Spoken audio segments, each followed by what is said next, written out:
As I was thinking about you having this epiphany, I started to think about identity. As a journalist myself and a gay man, I think of this because of the discrimination and oppression that I've experienced, but how much of my own identity has played a part in what I do, and the empathy that I have for others because of who I am and what I've experienced. It isn't something that's conscious, but I know it's there.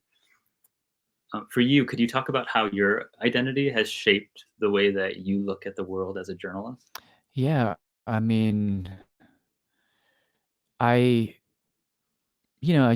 I grew up so my parents came from Lebanon, uh, to Tennessee by way of Syracuse, New York, and, my dad put it really well to me one day. I was talking this is a bit of tape I didn't use. He was talking about, Southern hospitality. I mean, the South is I love the South. I think the South is an amazing place, and it's amazingly interesting and nuanced place that's so often covered in the wrong way, but there is that weird otherness that you experience when you're not, like, born and bred in the South, and he described it as, "Southern hospitality is real. People will invite you into their home, but they'll keep you in the vestibule for 10 years."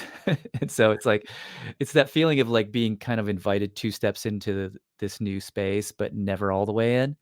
That Yeah. was the feeling of being kind of a Lebanese family in Nashville at that time. I don't think it would be the same now. I think Nashville has gotten to be a very cosmopolitan place, but at the time, it felt very you're 1 foot in, 1 foot out, and by the same token, and go back to Lebanon, and I spent a fair amount of time as a kid in Lebanon, and I would always be the American there. I would always be this sort of like, "You're not really of this place either." And so you're kinda just like you're that person who's between identities, you know? Like, the people always talk about the hyphenated identities, like Arab American. I Yeah. didn't ever feel like I was Arab or American. I was the thing between them. I was literally the hyphen in some way. Um, so you're just kinda in between, and it and as a consequence, psychologically, what that does is you just kinda walk into every room and you size it up, you know? You're always like, "What space am I in now? Am I" you're always looking to see where you fit into a thing. And so you become very observant by nature, and that's great training to be a journalist.